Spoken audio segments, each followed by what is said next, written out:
আসসালামু আলাইকুম। হ্যালো ভাই বোনেরা, কেমন আছেন? আশা করি সবাই ভালো আছেন। রেশমানুপুর ছোট রান্নাঘর থেকে সকলকে স্বাগতম। আজ আপনাদের মাঝে নিয়ে আসছি একটি অসাধারণ রেসিপি, সেটি হলো ডিম চিতই পিঠা। দেখতে যতটা লোভনীয়, খেতেও অনেক সুস্বাদু ও মজাদার। এখানে আমি আধা কেজি পরিমাণ শুকনো আতপ চালের গুঁড়া নিয়েছি। একবারই শুকনো গুঁড়া, এটা মেশিনে বাঙ্গানো চালের গুঁড়া।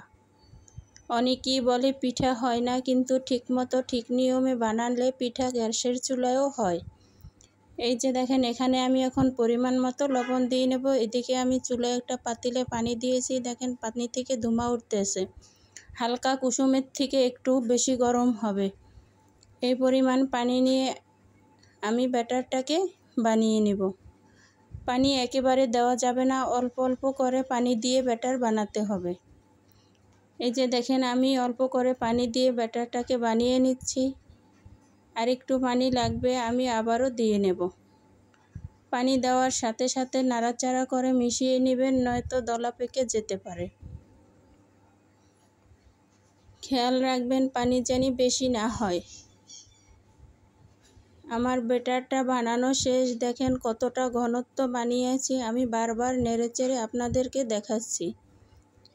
এই নিয়মে পিঠা বানাইলে অনেক সুন্দর পিঠা হবে, ফুলকো ফুলকো পিঠা হবে। এদিকে আমি একটি চুলায় পিঠার খোলা বসিয়ে দিয়েছি। এটা মাটির খোলা, এটা আমার অনেক দিনের পুরানো, প্রায় 5 বছর।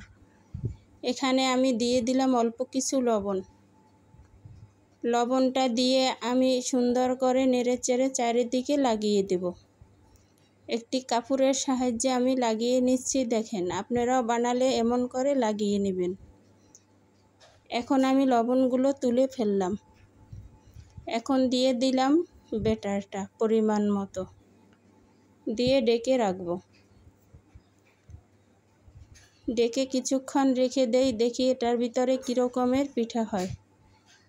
মাশাআল্লাহ, দেখেন কত সুন্দর ফুলে উঠছে পিঠাটা, অনেক সুন্দর হয়েছে।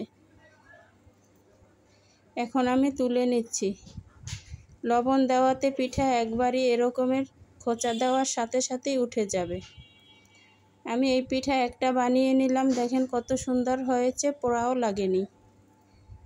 এখন আমি ডিম চিতই পিঠা বানাবো, এই জন্য আবারও আমি ব্যাটার দিয়ে নিলাম।